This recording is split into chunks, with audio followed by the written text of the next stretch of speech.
Study IQ bank and SSC, शुरुआत से सफलता तक। How many subjects are there in the union list? Union list के अंतर्गत कितने सब्जेक्ट आपको देखने को मिलते हैं? यस, कितने सब्जेक्ट आपको देखने को मिलते हैं? फर्स्ट ऑफ ऑल आपको यह पता होना चाहिए जो लिस्ट होता है, ये लिस्ट कितने टाइप की है आपकी? ये 3 टाइप की है। यूनियन लिस्ट है सेंटर वाली, ठीक है, दूसरी आपकी स्टेट वाली लिस्ट होती है, और तीसरी वाली होती है कंकरेंट, जिसे हम समवर्ती सूची कहते हैं। पॉइंट समझ आया? यूनियन लिस्ट में ऑब्वियसली बात है यूनियन यानी कि सेंटर कानून बनाती है, स्टेट लिस्ट में ऑब्वियसली बात है स्टेट कानून बनाती है, कंकरेंट लिस्ट में सेंटर प्लस स्टेट मिलके दोनों कानून बनाते हैं। यहां पे क्लियर? ये लिस्ट का प्रोसीजर जो है 7th शेड्यूल में लिखा गया है, 7वीं अनुसूची में लिखा गया है। अगर तुमसे आर्टिकल नंबर पूछा तो आर्टिकल नंबर 246 में इसके बारे में वर्णन किया गया है। और ये जब लिस्ट की बात हम कह रहे हैं कि ये लिस्ट ऐसे डिवाइड है, तो हम ये भी कह सकते हैं कि पावर्स को डिवाइड किया गया है यहां पे। तो 7th शेड्यूल में 7वीं अनुसूची में किसके बारे में है? पावर्स को डिवाइड करने की भी बात यहां पे कर रखी है। पॉइंट समझ आया? तो यहां पे आपसे पूछा जा रहा है कितने आपके यूनियन लिस्ट में सब्जेक्ट्स हैं, तो दैट इज 97। आंसर इसमें क्या बनेगा? डी ऑप्शन बनेगा correct answer, answer number D. ठीक है। स्टेट लिस्ट की अगर मैं बात करता हूं तो वो 66 है, और आपके कंकरेंट की अगर हम बात करते हैं वो आपके 47 देखने को मिलते हैं। अब यहां पे जो कंकरेंट लिस्ट है, इसका जो आइडिया लिया गया था वो ऑस्ट्रेलिया के संविधान से लिया गया था। और एक चीज आपको और क्लियर करना चाहूंगा मैं यहां पे, एक चीज क्या क्लियर करनी है, एक होती है रेजिडुअरी पावर्स। रेजिडुअरी पावर्स मतलब अवशिष्ट शक्तियां। अवशिष्ट शक्तियां का मतलब यह होता है कि ना तो वो यूनियन लिस्ट में है, ना वो स्टेट लिस्ट में है, ना वो कंकरेंट लिस्ट में है। कल को हमारे देश में कुछ ऐसा सिचुएशन बन जाती है कि तीनों लिस्ट में कोई कानून तो बनना नहीं है और लिस्ट में है ही नहीं है, तो वो किस में जाता है? रेजिडुअरी लिस्ट में जाता है, अंडर आर्टिकल 248, अंडर आर्टिकल 248। ठीक है। और इस केस में रेजिडुअरी लिस्ट में आपको कौन जो कानून बनाएगा वो कौन बनाएगा? पार्लियामेंट, यानी कि सेंटर कानून इसमें बनाएगा। क्लियर हो गया तुम्हें? अब तुम्हारा एक क्वेश्चन है, तुम लोग मुझे कमेंट सेक्शन में क्वेश्चन लिख के बताओगे कि ये जो रेजिडुअरी पावर्स हैं ये कौन से संविधान से हमने बोरो करी है, कौन से संविधान से हमने बोरो करी है। ठीक है, एक क्वेश्चन आपका ये है। एक और चीज मैं बताता हूं, एक आपकी अमेंडमेंट हुई थी 42nd अमेंडमेंट एक्ट 1976, जिन्हें हम मिनी कॉन्स्टिट्यूशन ऑफ इंडिया के नाम से जानते हैं। उसमें जो 5 सब्जेक्ट है हमने स्टेट लिस्ट से यानी कि राज्य की सूची से वो किस में डाले थे? कंकरेंट यानी कि समवर्ती सूची में हमने डाले थे। ठीक है, वो 5 सब्जेक्ट कौन से थे? एक था weight and measures, weight and measures, clear, और वेट एंड मेजर था, और कौन सा था? Administration of justice, administration of justice. ठीक है, और क्या था? Protection of wildlife, protection of wildlife, समझ आया? और कौन सा था? एजुकेशन, एजुकेशन, और एक था फॉरेस्ट। तो टोटल आपके जो हैं 5 सब्जेक्ट देखने को मिले हैं जो स्टेट से हमने कंकरेंट लिस्ट में डाले थे। पॉइंट समझ आया तुम्हें? तो ये चीज ध्यान रखना है, तो आंसर इसमें जो भी ऑप्शन था आपका। ठीक है। अच्छा, अब जो सब्जेक्ट हो गए हैं आपके यूनियन लिस्ट में वो 100 हो चुके हैं। अब यूनियन लिस्ट में सेंटर कानून बनाएगा, और जैसे डिफेंस है, बैंकिंग है, करेंसी है, फॉरेन अफेयर्स है, कम्युनिकेशन है, ये सेंट्रल लिस्ट में आते हैं। स्टेट में police, trade, commerce, agriculture, irrigation, ये स्टेट के सब्जेक्ट हैं। पॉइंट समझ में आ गया? ओके, चलिए आगे बढ़ते हैं। अगला आंसर बताइए।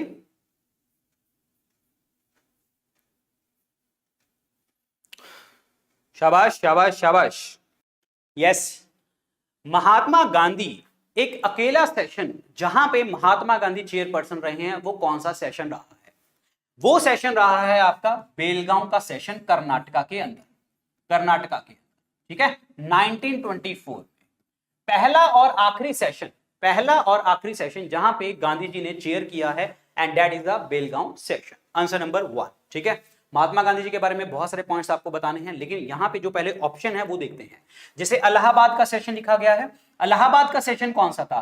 पहला हुआ था बॉम्बे में, दूसरा आपका कलकत्ता में, तीसरा मद्रास में, चौथा इलाहाबाद में, चौथा इलाहाबाद में 85, 86, 87, हाँ 1888 में। ठीक है, और यहां पे इलाहाबाद के सेशन में पहले अंग्रेज चेयरपर्सन जॉर्ज यूल बने थे, पहले क्रिश्चियन वो जॉर्ज यूल बने थे। क्लियर हो गया? बॉम्बे हमारा पहला सेशन था और वो था 1885 में, 1885 में, और उसमें चेयरपर्सन थे WC बनर्जी। और ये सेशन हुआ कहां पे था? बॉम्बे में, और बॉम्बे में कहां पे? गोकुलदास तेजपाल कॉलेज में। लेकिन पहले प्लेस जो डिसाइडेड प्लेस था वो था पुणे। पुणे से शिफ्ट किया गया बॉम्बे में। वो क्यों शिफ्ट किया गया? क्योंकि वहां पे कॉलरा फैला हुआ था, यानी कि हैजा फैला हुआ था। पॉइंट समझ आया? तो आंसर इसमें क्या बनेगा? ए ऑप्शन बनेगा correct answer. Indian national Congress जो है, इंडियन नेशनल कांग्रेस बनी कब थी? 1885 में। किसने बनाई थी आपकी ये Indian national Congress? A.O.. Hume के कारण, जिसके कारण ए.ओ. ह्यूम को क्या बोलते हैं? Father of the Indian national Congress के नाम से जाना जाता है। जब इंडियन नेशनल कांग्रेस बनी थी तो गवर्नर जनरल वाइसरॉय कौन थे? वो थे Lord Dufferin. Lord Dufferin, point समझ आया? Lord Dufferin. लॉर्ड डफरिन ने आईएनसी के बारे में यहां पे एक स्टेटमेंट बोली थी कि आईएनसी जो है एक माइक्रोस्कोपिक आइडेंटिटी है, माइक्रोस्कोपिक यूनिट है, मैं इसको ऐसे ही रोंद के रख दूंगा। पॉइंट समझ आया? तो यहां पे लॉर्ड डफरिन ने क्या बोला था? आईएनसी को माइक्रोस्कोपिक आइडेंटिटी बोला था। छोटी सी एक आइडेंटिटी है, मैं इसको ऐसे मसल के रख दूंगा।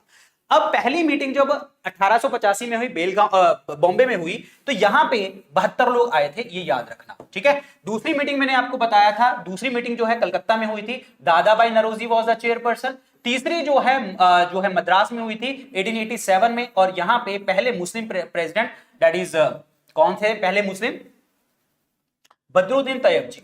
बदरुद्दीन तैयब जी, पॉइंट समझ आया? और जब देश आजाद हुआ था, यस जी, तो जब आपका वो क्या कह रहा था मैं, हाँ, जब देश आजाद हुआ था तो कौन से चेयरपर्सन थे? देश आजाद हुआ था तो कौन से चेयरपर्सन थे? जेबी कृपलानी। पॉइंट समझ आया? तो आंसर इसमें क्या बनेगा जी? ए ऑप्शन बनेगा करेक्ट आंसर, ए ऑप्शन। चलिए अगला क्वेश्चन बताइए। Indian institute of foreign trade जो है आपका कहां है? हाँ जी बताइए, ये कहां पे है? So this is in the new Delhi. New Delhi में कहां पे? हौज खास, हौज खास पे। क्लियर? Answer number 1। और यहां पे पूसा इंस्टीट्यूट ऑफ एग्रीकल्चर भी है आपका, ठीक है। मलेरियल रिसर्च इंस्टीट्यूट भी है आपका, मलेरियल रिसर्च इंस्टीट्यूट कहां पे? दिल्ली में, ठीक है, याद रखना। मुंबई में आपके Tata institute of fundamental research, Baba atomic research centre, ये हमें देखने को मिलते हैं। क्लियर? और अहमदाबाद जो है हमारा मैनचेस्टर ऑफ इंडिया है। और अगर मैनचेस्टर ऑफ नॉर्थ इंडिया में बात करूं वो कौन है? Kanpur. Manchester of South India की बात करूं that is Coimbatore. Point clear? तो ये याद रखना है। तो answer number 1 is the correct answer, answer number 1 जी, आंसर नंबर 1। चलिए अगले क्वेश्चन की बात करते हैं। Yes, this is important one. प्रधानमंत्री सुरक्षा बीमा योजना के अंतर्गत अगर एक्सीडेंटल डेथ हो जाती है तो आपको कितना इंश्योरेंस मिलता है? एक्सीडेंटल डेथ होने के कारण, एक्सीडेंटल डेथ हो जाए या परमानेंट डिसेबिलिटी हो जाए, मतलब आपका कोई अंग पैर जो है परमानेंट डिसेबल हो जाए, आप उसके बाद काम ही ना कर पाए, ठीक है, तो उसके साथ आपको मिलते हैं 2 लाख रुपए।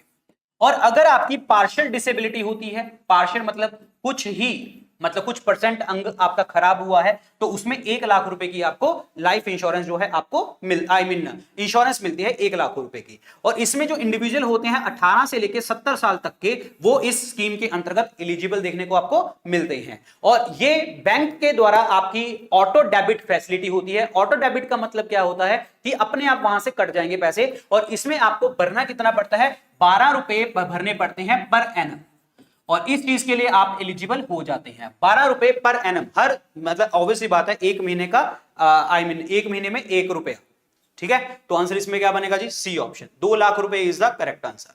चलिए जी अगला क्वेश्चन बात करते हैं। What is the correct chronological sequence of the following events? ये फॉलोइंग इवेंट्स कब कब हुए थे? Yes, anyone? स्वदेशी मूवमेंट की अगर मैं बात करता हूं 1905 में, 1905।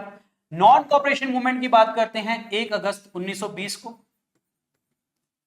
क्विट इंडिया मूवमेंट की बात करते हैं 8 अगस्त 1942 को।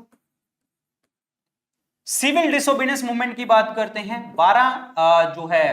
12 मार्च से लेके 6 अप्रैल 12 मार्च से लेके 6 अप्रैल 1930 में। तो पहले तो सीक्वेंस लगाते हैं, फिर कहानियां याद करते हैं भाई इसमें कहानियां क्या हैं। तो पहला इवेंट आपका 1 बनेगा, दूसरा इवेंट 2, देन 4, देन 3, 1 2 4 3, 1 2 4 3। तो आंसर इसमें क्या बनेगा? बी ऑप्शन, सेकंड ऑप्शन बनेगा करेक्ट आंसर। ये क्लियर है तुम्हें? ये क्लियर है तुम्हें? 1 2 4 3। अब क्वेश्चन आ जाओ यहां पे, स्वदेशी मूवमेंट लॉन्च कब किया गया था? जब बंगाल पार्टीशन किया गया था। ये हुआ था 16 अक्टूबर 1905 में। लॉर्ड कर्जन था उस टाइम पे, तब हमने स्वदेशी आंदोलन लॉन्च किया। स्वदेशी आंदोलन लॉन्च करके हमने बात क्या करी है, ये 1905 में लॉन्च हुआ है। ये किया क्या था, boycott of the foreign goods and obviously बात है घर की चीजों को अपनाओ। नॉन कॉपरेशन मूवमेंट, जब हंटर कमीशन आया था, हंटर कमीशन ने माइकल ओ डायर को जो है, जनरल डायर को दोषी नहीं माना और उसको बस लंदन भेज दिया। और तब जाके हमने क्या किया, नॉन कॉपरेशन मूवमेंट लॉन्च करी थी भारत में, गांधी जी ने लॉन्च करी थी। गांधी जी ने यहां पे बोला था 1 साल में हम आजादी ले लेंगे, कंप्लीट इंडिपेंडेंस इन 1 ईयर की बात यहां पे करी थी, ठीक है। और जब पूरा साल 1 साल में हम आजादी ले लेंगे, ये बात उन्होंने करी। और इनके साथ साथ जो है पूरा देश जुट जाता है, सारे स्कूलों से, गवर्नमेंट स्कूल से, जॉब से, सब लोग छूट जाते हैं। मतलब वो कहते हैं कि हाँ हम छोड़ देंगे, अब तो हमें आजादी चाहिए, ठीक है। और 1 साल निकलता है, फिर उसके बाद चोरी चोरी हत्याकांड हो जाता है। और चोरी चोरी हत्याकांड कब हो जाता है, 5 फरवरी 1922। पॉइंट समझ आया, ये ध्यान रखना है। और उसके बाद है quit India movement. Quit India movement का लीडर कोई भी नहीं था, it was a leaderless movement, लेकिन वायलेंट मूवमेंट थी ये। गांधी जी ने यहां पे ऑर्डर क्या दिया था, डू और डाई का, करो या मरो का मतलब नारा दे दिया था। अगर वहां पे लीडरलेस ऑप्शन में नहीं आता तो क्या बन जाएगा, वहां पे महात्मा गांधी ऑप्शन में आ जाएगा। ध्यान रखना, अगर लीडरलेस ऑप्शन में नहीं आता तो महात्मा गांधी जी को टिक करके आना है, ठीक है।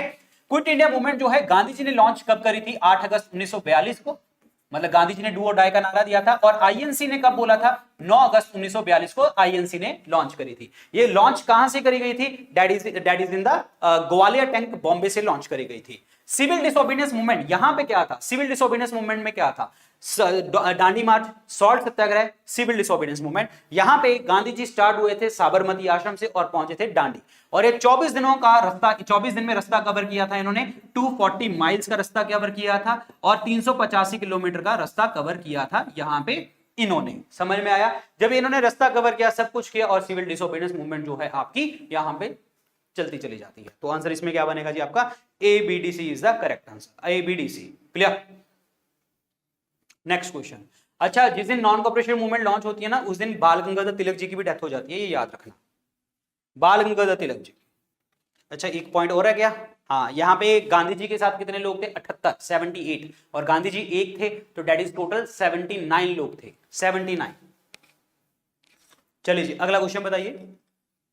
टाइम्स ऑफ इंडिया जो ये पब्लिश किया गया था किस कंपनी द्वारा, that is called Bennett Coleman and company limited. Answer number 1, answer number 1, बस ये याद रखना है आप लोगों को। नेक्स्ट क्वेश्चन इज, प्रधानमंत्री वाया वंदना योजना जो है ये किसके साथ लॉन्च करी गई है, किसने लॉन्च करी थी। देखिए ये जो लॉन्च हुई थी, ये जो मतलब इसका कंप्लीशन था आपका, वो 31 मार्च 2020 को कंप्लीशन इसका माना गया था। लेकिन फिर इसको जो है एक्सटेंड कर दिया गया था आपका फाइनेंशियल ईयर कब तक, मार्च 2023 तक जो है इसको एक्सटेंड कर दिया गया था। और ये जो है उन लोगों के लिए अवेलेबल है जो लोग 60 या 60 प्लस लोग हो चुके हैं, उनके लिए ये जो है वाया वंदना योजना अवेलेबल है। यहां पे आपको 8 से 8.3% जो है इंटरेस्ट आपको मिलता है यहां पे। यस, तो व्हाट इज दिस, किसने लॉन्च किया था, बिल्कुल सही, LIC of India, LIC life insurance corporation of India. इसके हेडक्वार्टर कहां पे है, मुंबई में है। तो answer number D is the correct answer, Vaya Vandana Yojana. 10,000 रुपए की गारंटेड कमाई। तो दिस इज, अगर डिपार्टमेंट पूछा, department of financial services, ministry of finance, government of India, और उसके साथ LIC के साथ संबंधित है ये। चलिए अगला क्वेश्चन बात करते हैं। पंजाब एक राज्य है हमारा, तो उसमें इनमें से कौन सी बाउंड्री शेयर नहीं होती, पंजाब के साथ इनमें से कौन सी बाउंड्री शेयर नहीं होती। यस, जल्दी बताइए, पंजाब में से इनके साथ कौन सी बाउंड्री शेयर नहीं होती, कौन से राज्य की बाउंड्री शेयर नहीं होती। Yes, anyone. बहुत सिंपल सा क्वेश्चन है ये तो। हरियाणा शेयर होता है, राजस्थान शेयर होता है, जम्मू कश्मीर शेयर होता है, लेकिन उत्तराखंड शेयर नहीं होता। आंसर इसमें क्या बनेगा जी आपका, बी ऑप्शन बनेगा करेक्ट आंसर, उत्तराखंड। ठीक है, so here is the Punjab, Punjab के साथ हरियाणा है, हरियाणा के साथ इधर आपका हिमाचल प्रदेश है, और इधर आपका राजस्थान है, और ये उत्तराखंड दूर है, यहां पे बीच में नहीं आता, बीच में दिल्ली आ जाती है, ये ध्यान रखना। चलिए जी अगला क्वेश्चन बात करते हैं। इनमें से कौन सी चीज जो है मोबाइल के साथ नहीं संबंधित, IMSI card, international mobile subscriber identity. ये क्या होता है, इंटरनेशनल मोबाइल सब्सक्राइबर आइडेंटिटी, ये होता है। ठीक है, ये तो संबंधित है। फिर उसके बाद है ICCID, integrated circuit card identifier, integrated circuit card identifier, ये भी संबंधित है।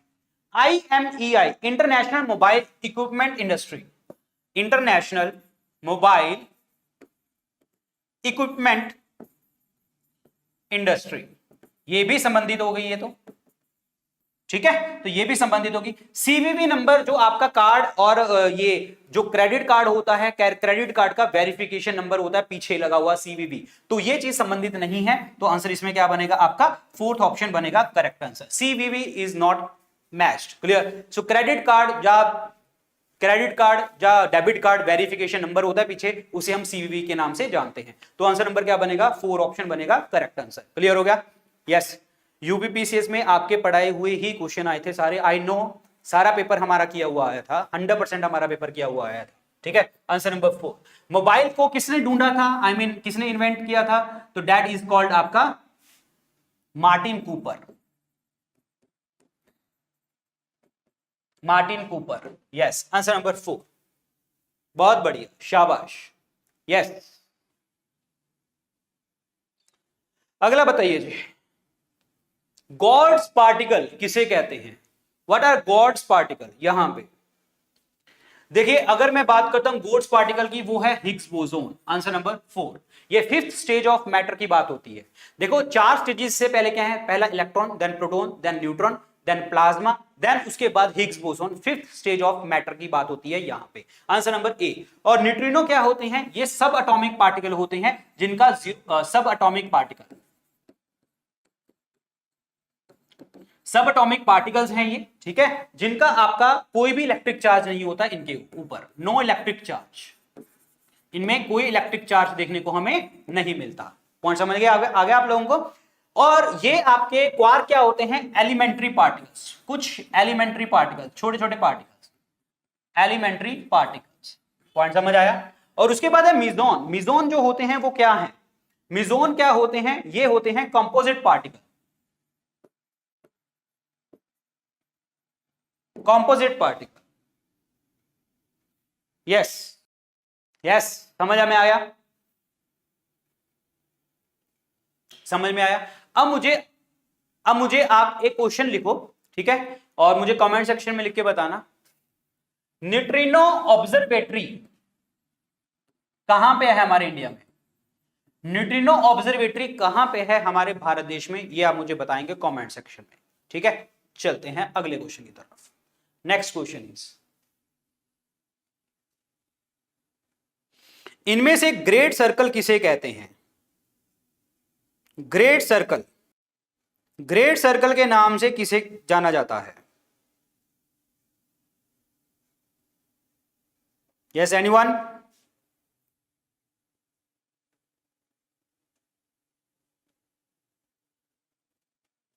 ग्रेट सर्कल के नाम से। तो यहां पे अगर हम बात करें,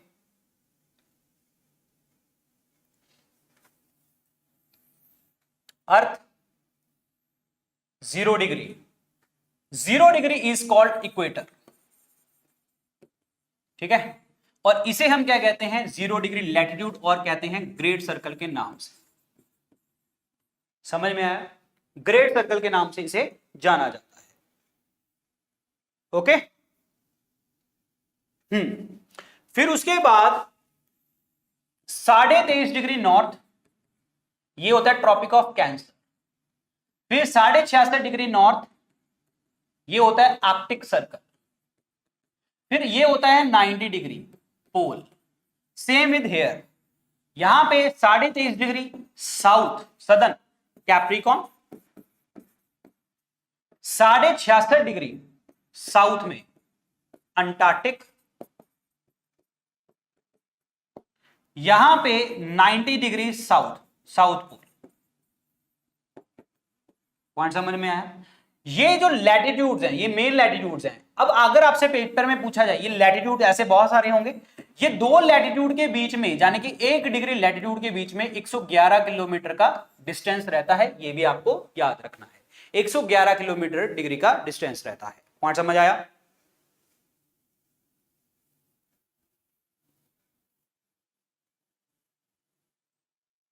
समझ में आ गया?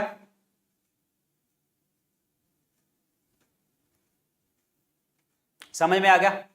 ठीक है, अब आपका एक क्वेश्चन है, ठीक है, ऑलरेडी मेरे बच्चे जानते हैं जो मेरे से पहले से पढ़ते आ रहे हैं कि मैं क्या क्वेश्चन पूछने वाला हूं, ठीक है। अब आपका क्वेश्चन ये है, कौन सी रिवर इक्वेटर को 2 बार काटती है, ठीक है, कौन सी रिवर कैंसर को 2 बार काटती है, कौन सी रिवर जो है आपका ये कैप्रिकॉर्न को 2 बार काटती है, तो ये आपको बताना है, ठीक है। यस,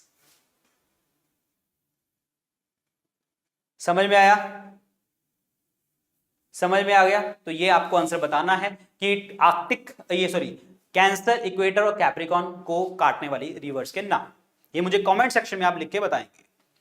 चलिए जी, अगला क्वेश्चन देखते हैं। Science express biodiversity special, what is this? ये क्या है? 2012 से 2014 में ये एक जो है आपका साइंस एक्सप्रेस बायोडाइवर्सिटी स्पेशल लगा था। What is this? This is a science exhibition in the Pragati मैदान।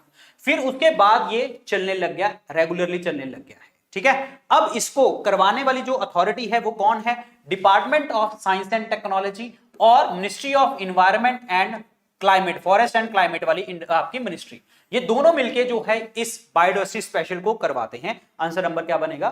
4 is the correct answer. Answer number 4, clear? Answer number 4, बढ़िया इंपॉर्टेंट क्वेश्चन है ये। चलिए जी, अगला क्वेश्चन बताइए। इनमें से ऐसी कौन सा एरिया है, कौन सी टेरिटरी है जो कि कॉन्कर नहीं करी गई थी महाराजा रणजीत सिंह के द्वारा? महाराजा रणजीत सिंह एक पंजाब में सिख एम्पायर के राजा हैं और महाराजा रणजीत सिंह जो हैं शुकर चकिया मिसल से बिलोंग करते हैं, शुकर चकिया मिसल से, ठीक है। महाराजा रणजीत सिंह जी ने हरमंदिर साहिब को गोल्ड प्लेटेड किया था, तभी उसका जो नाम है अब गोल्डन टेंपल है, जो कि अमृतसर में देखने को हमें मिलता है। पॉइंट समझ में आया? महाराजा रणजीत सिंह को शेरे पंजाब के नाम से भी जानते हैं, शेरे पंजाब, क्लियर हो गया तुम्हें? और जिसे हम कहते हैं लाइन ऑफ पंजाब के नाम से भी जाना जाता है।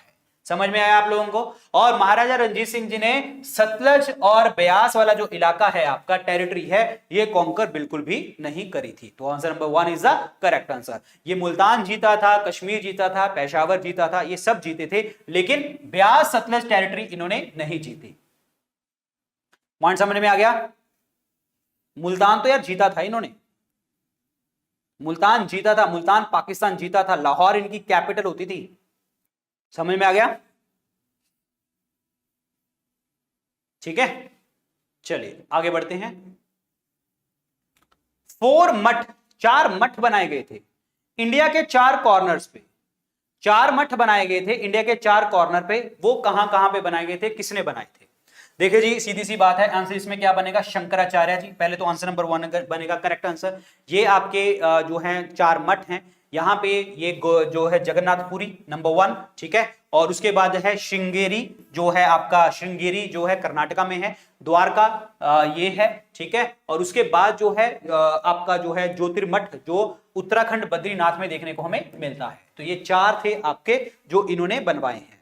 पॉइंट समझ में आया? तो ये 4 मठ हैं आपके शंकराचार्य जी। शंकराचार्य जी वो हैं जिन्होंने हिंदुइज्म का रिवाइवल किया था, और इन्होंने जो गौतम बुद्ध हैं उनको बोल दिया था कि ये 11वें अवतार हैं विष्णु भगवान के, तो इसीलिए जो सारे लोग हैं बुद्ध धर्म के दोबारा से हिंदू धर्म में कन्वर्ट होने लग गए थे। रिवाइवल ऑफ हिंदुइज्म के लिए जाने जाते हैं। क्लियर हो गया आप लोगों को? बुद्ध भगवान की बात करते हैं तो इन्हें हम लाइट ऑफ एशिया के नाम से जानते हैं। जितनी बुद्ध भगवान की पुरानी कहानियां होती हैं उन्हें हम क्या कहते हैं? जातक टेल्स, जातक कथाएं। जातक टेल्स लिखी कहां पे गई हैं? अजंता केव्स में लिखी गई हैं। क्लियर? और ये पूरी की पूरी बुद्धिस्ट केव्स हैं आपकी। फ्यूचर बुद्ध की बात करते हैं तो वो कौन है? That is Maitreya. Future Buddha is Maitreya, ये भी आपको याद रखना है। गौतम बुद्ध जी का जन्म हुआ है लुम्बिनी में, वहां पे आपका रुमनदेई पिल्लर देखने को हमें मिलता है, रुमनदेई pillar.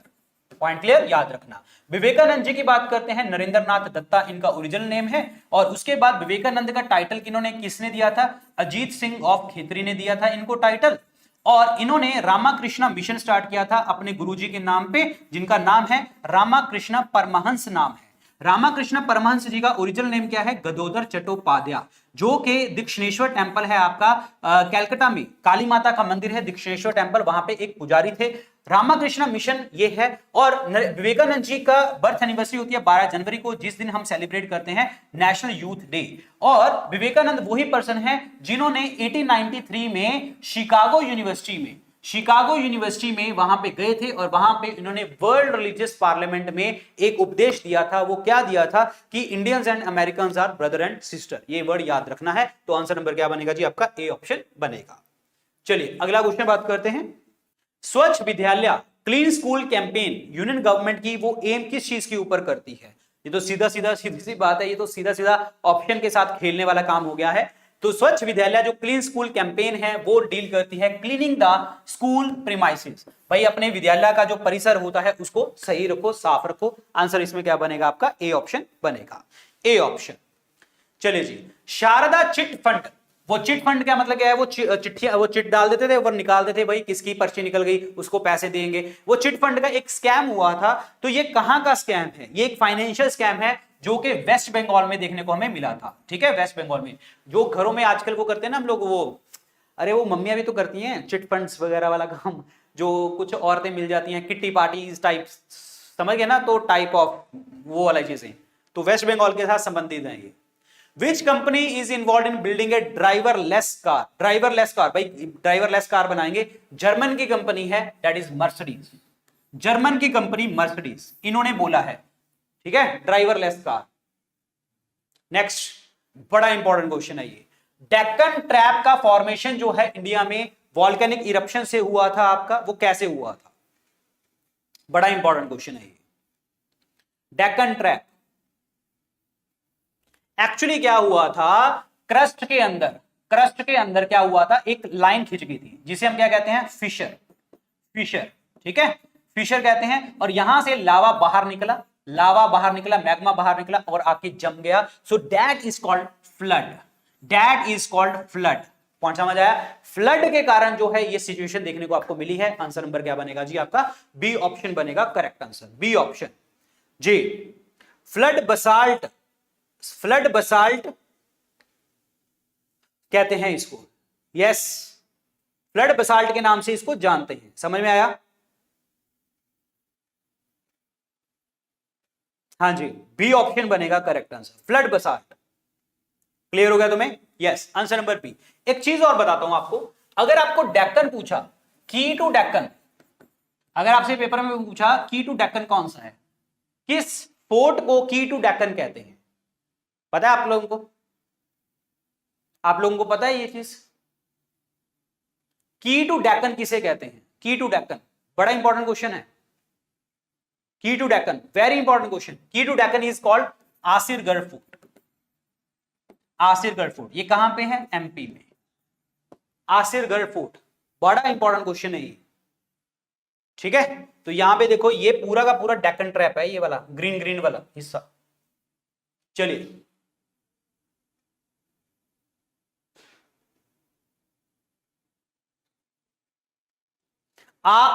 All form of ROM is known as read only memory को प्राइमरी मेमोरी के नाम से भी जानते हैं, इसको हम प्राइमरी मेमोरी के नाम से भी जानते हैं। ठीक है, प्राइमरी मेमोरी के नाम से भी जानते हैं। और इसको हम और क्या कहते हैं? It's called firmware. Answer number C, firmware के नाम से भी इसको जाना जाता है। Yes, firmware. समझ में आया? तो आंसर नंबर सी। ठीक है, फर्मवेयर। चलिए next question. The first women president of India, ये क्वेश्चन बहुत आते हैं पेपर में, ऐसे क्वेश्चन। ठीक है, खास करके तुम्हारे एग्जाम्स में। फर्स्ट विमेन प्रेसिडेंट कौन थी? प्रतिभा पाटिल जी थी। ठीक है, अगर तुमसे मैं पूछूं फर्स्ट जो है सीएम कौन रही है फीमेल में? ठीक है, दैट इज कॉल्ड कौन रही है? सुचेता कृपलानी। और फर्स्ट गवर्नर फीमेल कौन रही है? That is Sarojini Naidu. ये दोनों उत्तर प्रदेश में रही हैं। अगर तुमसे पूछो किसी भी देश का पहली जो है प्राइम मिनिस्टर, पहली प्राइम मिनिस्टर किसी भी देश की, दैट इज कॉल्ड बंडरनाइके। वो श्रीलंका की थी, बंडरनाइके श्रीलंका की। और हमारे देश में पहली फीमेल पीएम कौन बनी थी? इंदिरा गांधी जी। पॉइंट समझ में आया? तो ये सारे पॉइंट्स तुम्हें पता होने चाहिए। तो आंसर नंबर डी। और पहली फीमेल वो लोकसभा स्पीकर कौन थी? मीरा कुमार, मीरा कुमार, ठीक है, ये याद रखना, ऐसे क्वेश्चन फंस जाते हैं एग्जाम में। चलिए जी, ये बुक किसने लिखी है? Two lives. Who wrote the book two lives? Two live book किसने लिखी है? Yes, this is by the Vikram Seth. Answer number 1, Vikram Seth, two lives. Next question, south south corporation जो है वो किसके साथ डील करता है? एक तो होता है साउथ साउथ कॉर्पोरेशन, एक होता है north south corporation. What is the difference between the south south and north south? देखिए, नॉर्थ साउथ कॉर्पोरेशन का मतलब ये होता है डेवलप्ड कंट्री डेवलपिंग कंट्री के साथ जो है बात कर रही है, ठीक है, और इसको चीजें प्रोवाइड कर रही है, तुम ये करो, ऐसे करो, सब चीजें प्रोवाइड हो रही हैं। लेकिन साउथ साउथ कॉर्पोरेशन का मतलब ये है कि यहां पे डेवलपिंग कंट्रीज एक दूसरे का साथ दे रहे हैं, तो that is corporation among the developing country is called आपका साउथ साउथ कॉर्पोरेशन। पॉइंट समझ में आया आप लोगों को? तो साउथ साउथ कॉर्पोरेशन ये होता है डेवलपिंग कंट्री आपस में, नॉर्थ साउथ का मतलब डेवलपिंग देश के साथ जो है बात करती है। तो आंसर नंबर 1। नेक्स्ट क्वेश्चन, यहां पे राजस्थान का फोक डांस आपको बताना है कि कौन सा है। फोक डांस राजस्थान का फोक डांस क्या है?